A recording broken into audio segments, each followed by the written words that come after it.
ሰላም ዶክተር ምህረት እባላለሁ እና ክሊኒካል ሳይኮሎጂስት። አንድ ነገር እያሰብኩ ነበር ዛሬ ጠዋትና እሱን ሼር ለማድረግ ነው። I just have 2 minutes. አንዳንዶቻችሁን ኦፌንድ ሊያደርግ ይችላል፣ አንዳንዶቻችሁን ደግሞ ሊጠቅም ይችላል እና just in case አንድ ሰው በዚህ ይጠቀማል በማለት ሼር አደርጋለሁ። ብዙ ለሚሰርቅ ሰው ሁሉ ሰው ሌባ ነው የሚመስለው። ብዙ ለሚዋሽ ሰው ደግሞ ሁሉ ሰው የሚዋሸው ይመስለዋል እና ይሄ በሳይኮሎጂ ፕሮጀክሽን ይባላል። እና in that same vein ብዙ ጊዜ ስለ ሰው ወይ ስለ ሲቹዌሽን ኔጌቲቭ ነገር ብቻ የምናስብ ወይ የምናወራ ወይ ኤኒ ኤንቫይሮንመንት ውስጥ ስንገባ ጉድለት ብቻ የሚታየን ሰዎች ራሳችንን ቼክ ማድረግ አለብን። እና because that might, especially የሚደጋገም ከሆነ ያ ነገር, because that might say more about us than about the actual situation or the people that we're complaining about.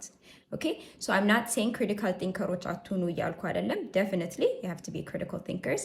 ግን ደግሞ just እየተደጋገመ ከመጣና ሁሌ ኔጌቲቭ ነገር፣ ሁሌ ጉድለት፣ ሁሌ በቃ ክሪቲሲዝም ከሆንን ራሳችንን ቼክ ማድረግ ይኖርብናል።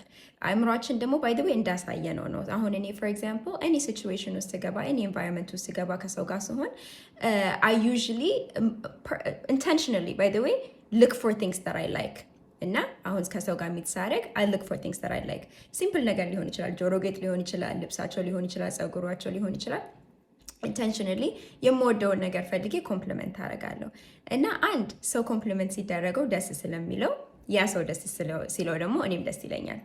ሁለተኛ ደግሞ I've trained my brain አይደል, so that it can, in whatever environment it gets in, it scans for things that it likes, things that are pleasant, things that are beautiful, things that are ደስ የሚሉ ነገሮች automatically scan ማድረግ ይጀምራል። And the same thing can happen for negative things. So if we train our brains to constantly just find fault or to find something negative or to find something that's missing, brainaችን because of neuroplasticity እንዳሳየነው ነው የሚሆነው። እና anyway, this message is, yes, be critical thinkers, ግን ደግሞ ሁሌ ኔጌቲቭ ነገር ጉድለት የሚታየን ሰዎች ራሳችንን ቼክ እናርግ ለማለት ፈልጌ ነው። All right, I hope that helps. Take care.